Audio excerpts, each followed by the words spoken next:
esse disco que vocês gravaram lá em 2001, e cujo qual tu tem participação em 8 das composições das 13 faixas, assim, né?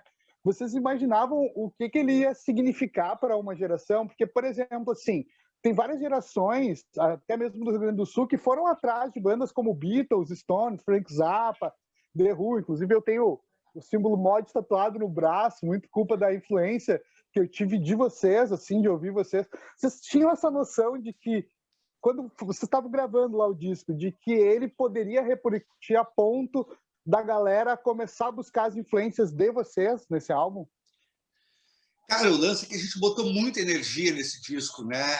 É o primeiro álbum da banda, então a gente estava com aquela coisa, né? Com aquela adrenalina do início da banda e de fazer a coisa rolar e, tipo, gravamos aquele primeiro disco como se fosse a última coisa que a gente fosse fazer nas nossas vidas. Então a gente tinha esse senso de urgência, essa vontade de conquistar o mundo e de, tipo...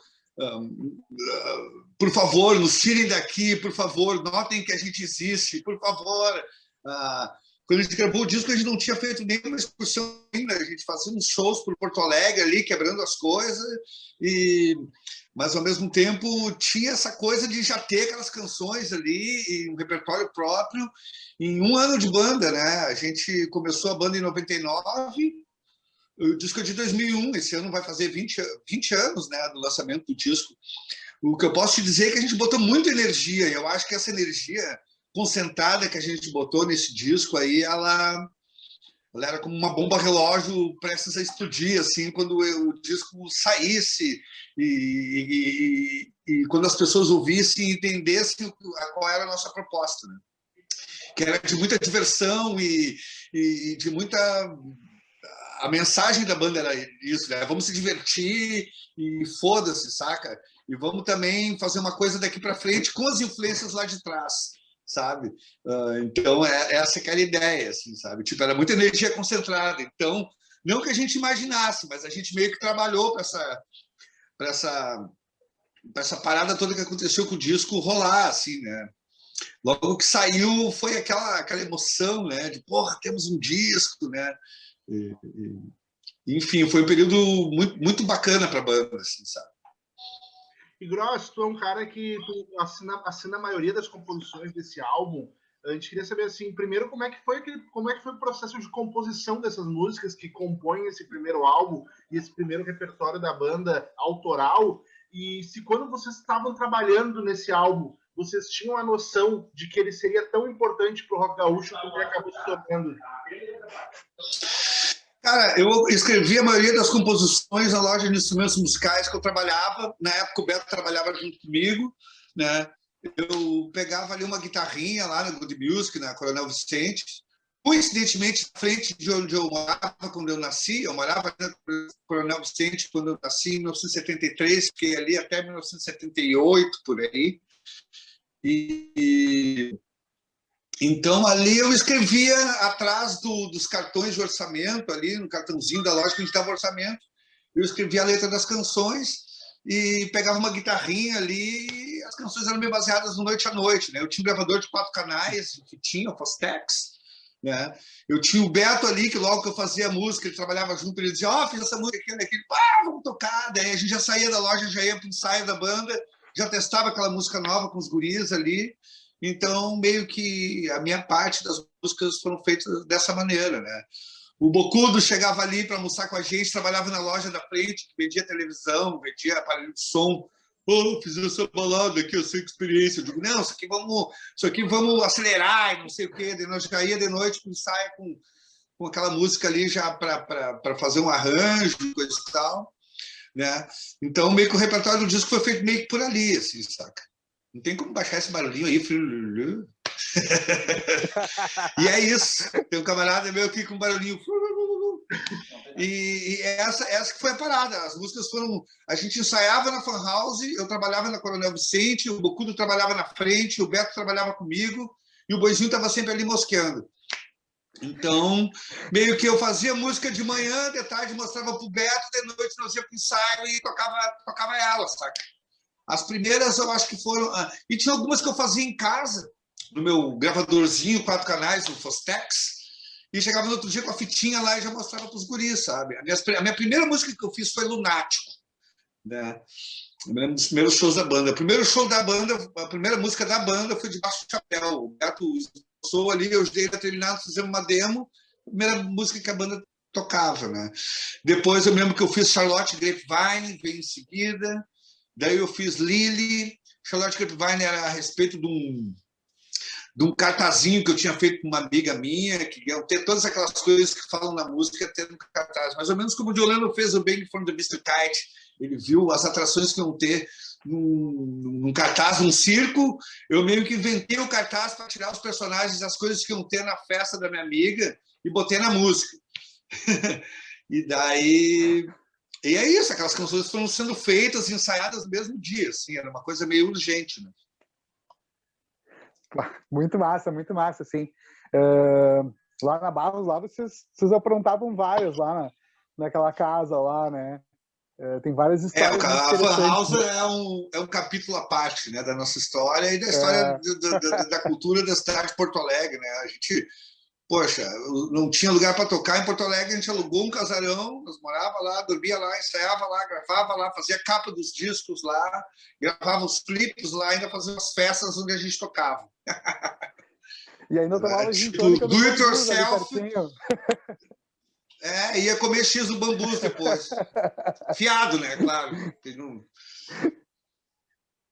Sabe que a gente sente, assim, obviamente, além dessa pegada das grandes bandas, como Beatles, Stones, The Who, o próprio Frank Zappa, assim, nesse disco, mas a gente sempre tem essa coisa do rock gaúcho, né? Dessa essência do rock gaúcho que está presente ali.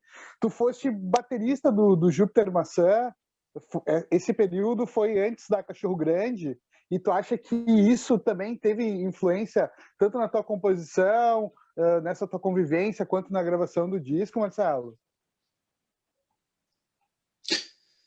Cara, eu tinha acabado de passar por um período de 3 anos tocando direto com o Flávio. A gente parou de tocar, eu já montei a Cachorro Grande, sabe? Então, a presença dele era um constante na minha vida. E ele era o cara, compositor que eu via escrevendo as músicas na minha frente ali. Ele era um gênio, então, lógico. A gente ouvia as mesmas músicas e tinha as mesmas influências, né? Então, isso também... Eu não acredito que tenha alguma influência de alguma outra banda do rock gaúcho no nosso som ou no nosso primeiro disco. Mas o Flávio, como eu convivia muito com ele, eu adorava as músicas que ele escrevia, né? Fazia parte realmente do trabalho dele durante 3 anos, né? Eu era baterista e o Júlio Cascais era o baixista, então nós éramos um trio, um power trio, que tocou junto e viajou o Brasil inteiro durante 3 anos, gravamos o disco Plastic Soda. Eu vi ele escrever várias canções que depois foram entrar no disco lá, Uma Tarde na Fruteira, que ele lançou depois. Então, sim, ele era um cara que além de ser meu amigo, além de eu estar dentro do trabalho dele, é o único cara do rock gaúcho que tem alguma coisa a ver com o nosso trabalho. Assim. Mas eu posso citar influências de outras coisas que premiam o disco, como bandas não gaúchas, né? A gente estava ouvindo muito na época uma coletânea do Blur, né? E o próprio Júpiter Maçã, o próprio Flávio falava, porra, vocês são um Blur pra caralho, assim, saca? Então eu gostava disso. Até o Bocuda eu queria que tivesse na banda, porque ele era parecido com o baixista do Blur, tinha aquela franja, fumava cigarro tocando baixo, assim, sabe? Eu digo, pá, não, eu quero o Bocuda na banda. E daí tinha essa coisa do Blur, né? Mas fora o Flávio, pelo fato de andar com a gente naquela época ali, a gente não tem nada que remeta ao rock gaúcho de outras fases. Assim, a gente estava meio que criando um novo capítulo na história do rock gaúcho, né? E Gross, assim, a gente olhando um pouco a nossa ideia desse programa, a gente tem um quadro nele que é das curiosidades, que a ideia nossa é resgatar daqui a pouco algumas histórias de turnê, histórias de bastidores. E, pô, esse álbum que você está falando, que é o álbum da lista, ele completa 20 anos agora. Tu te lembra de algum caos daquela época ali, da turnê, ou de alguma história curiosa que vocês passaram durante aquele período de divulgação desse álbum? Ah, pois é, a primeira turnê, nós estava gravando o disco ainda, a gente foi fazer um show em Candelária, ficamos num motel que tinha um lago, daí tinha umas bicicletas lá, a gente fez umas rampas tipo, e pulava de bicicleta no lago lá do motel, assim, saca? E tipo, eu me lembro que tinha uns patos, uns gansos lá que saíam voando. Essa é a única história que me veio à mente, assim, dessa época, assim. Bah, Nós pular de bicicleta no açude. Não sei por que a gente fazia isso, mas sei lá, era aquela coisa de primeira tour da banda. Ah, nós temos que aprontar, né? Uns ridículos. E como é que foi esse período, assim, tu fala da primeira turnê, tu também falou que muita coisa de referência, vocês, óbvio que tinha a questão do Júpiter ali que tu falou, mas que o álbum de vocês acaba se tornando referência para álbuns futuros do rock de outras bandas. Eles acabam também formando um pouco do caráter do rock gaúcho que vem depois. Como que era para vocês quando vocês começaram a ver bandas surgindo inspiradas em vocês? A gente ficava feliz. A gente ficava feliz. Tinha bandas que surgiam porque curtiam o nosso som, tinha bandas que surgiam de uma galera que odiava a gente, né? Que queria fazer, sabe, uma coisa oposta a gente, fazer uma coisa meio Strokes, sei lá o quê. Mas, nossa, a gente sempre curtiu pra caramba, assim, né? Não me vem muitas à cabeça agora, mas lógico que a gente ficava feliz, né? De bom, os carinhas ali, tipo, indo na nossa onda, sabe? Pô, a gente ficava super feliz pô, a nossa música de alguma forma tá influenciando uma galera aí, tá fazendo sentido pro pessoal. Então a gente sempre ficou muito feliz quando a gente se reconhecia nas outras bandas que estavam começando. vocês surgem, assim, esse disco também surge, pelo menos aqui para o Rio Grande do Sul, que é um momento de transição, assim, onde a gente tá saindo do analógico, entrando no digital. Eu lembro que eu ficava, tipo, noites para baixar umas músicas de vocês pela internet, ou para descolar o disco. Era exatamente nessa transição, né? E nessa transição também começam a surgir o movimento dessas bandas, como tu disseste aí mesmo, né? Strokes, dessas bandas indie, assim. Tu sente que esse disco da Cachorro Grande, ele foi lançado no momento certo, assim, porque, querendo ou não, o rock começou a dar uma renovada naquele tempo, e vocês Sim. trouxeram um rock muito visceral, assim, e que acabou depois ganhando o Brasil todo. A gente sabe do quanto vocês são bem quistos Brasil afora, né? Tem todo o movimento ali da galera de Minas que é apaixonada por vocês, né? Samuel Rosa lá, essa galera não deixa de falar nunca do som da Cachorro Grande. Então, vocês acham que esse som veio no momento certo, assim? Que bom, a gente fez um rock com a pegada dos anos 60, 70, 80, no momento em que estava ressurgindo o movimento. A gente nunca pensou muito sobre isso, mas claro que aquela retomada do rock ali, com os Strokes, os Hives, as bandas que rolaram ali no início da década de 2000 ajudaram a nossa popularidade, né? Porque a galera via, pô, tá fazendo rock, tá de volta nas paradas, né? Então aqui a gente tem um similar, que apesar do nosso som ser completamente diferente dessas outras bandas aí, a gente estava aqui na mesma pilha de fazer um rock and roll visceral, de descer a lenha e fazer a coisa acontecer, né? Eu me lembro até hoje, logo depois que a gente tinha lançado o primeiro disco, um radialista aqui de Porto Alegre veio e falou, tem uma banda nova aí que se chama Strokes, que tem meio a ver com vocês. Eu fui ouvir o som, não tinha nada a ver com a gente, mas o visual dos caras era meio desengrenhado. Então, lógico que isso ajudou, né? E foi uma época que a gente aproveitou o embalo dessa retomada do rock and roll, né? E era uma era, como tu falou, pré-internet, pré-smartphone, né? Então eu me lembro que no primeiro disco, quando saiu, a gente tinha um primeiro site que a gente se reunia na casa do nosso produtor para responder as perguntas que a galera fazia no Messenger. Então era um evento, assim, sabe? Então, como a coisa mudou bastante desde que a gente lançou esse disco, da era pré-smartphone, era uma era até onde as pessoas não costumavam ter laptop, né? Para 20 anos depois, né? Tu vê, o mundo que a gente vive hoje é outro. E assim, Marcelo, a gente estava lendo o livro Gauleses Irredutíveis, que é até uma referência que a gente usa um pouco para pesquisar sobre as bandas. E o Beto Bruno ele fala em momento da decisão de vocês de ir para São Paulo, né? de que muitas vezes vocês eram as pessoas tinham preconceito com vocês, dizendo que pensando que vocês estavam saindo de Porto Alegre para fazer rock lá. Como é que foi esse momento e quando é que vocês viram que seria importante ir para São Paulo? Cara, a vida inteira a gente batalhou para ir para São Paulo, porque eu já tinha feito esse caminho antes, na época do Júpiter Maçã, né?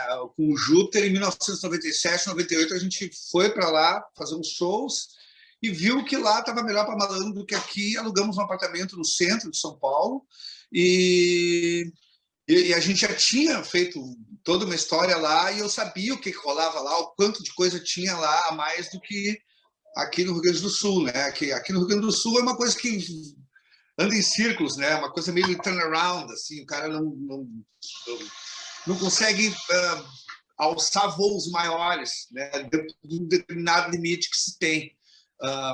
Então, desde o início da banda, é uma coisa que eu falava para os guris, não, nós temos que ir para São Paulo, porque lá é foda, não sei o quê, é a capital né, brasileira da cultura. Então, a gente começou a ir aos pouquinhos. Quando lançou o primeiro disco, a gente ia lá, tocava para 50, 100 pessoas, 200, até que em 2004 a gente ia lá, tocava para 1000 pessoas. Tocava para mais gente que a gente tocava no Rio Grande do Sul. Aí eu falei, galera, agora é a hora de a gente se mudar para cá e ficar aqui. E desde então foi o que foi feito, né? A gente se mudou para lá. Mas a gente nunca teve essa coisa de vamos deixar o Rio Grande do Sul, porque era uma coisa natural, né? Se a gente tivesse a oportunidade de tocar em Nova York, nós ia para Nova York, não ia ficar no Brasil, sabe? Então, mas conscientemente a banda buscou isso desde o início, né? A gente foi aos pouquinhos, a gente também entrou no perfil de coisas como MTV na época, entrou no perfil da Rádio Rock, entrou no perfil porque as pessoas queriam ver uma banda de rock na época também, então isso ajudou a gente, né? A gente estava no lugar certo, na hora certa, fazendo a coisa certa. Então, tudo meio que conspirou para a gente se mudar definitivamente para lá em 2004.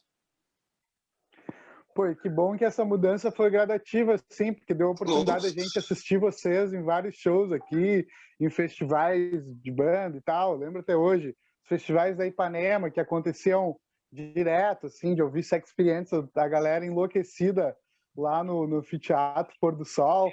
E, bom, eu acho que fez parte da formação roqueira de muita gente da minha geração e que hoje, assim, já se perde um pouco nessa referência, né? E, poxa, eu só tenho a lhe agradecer, assim,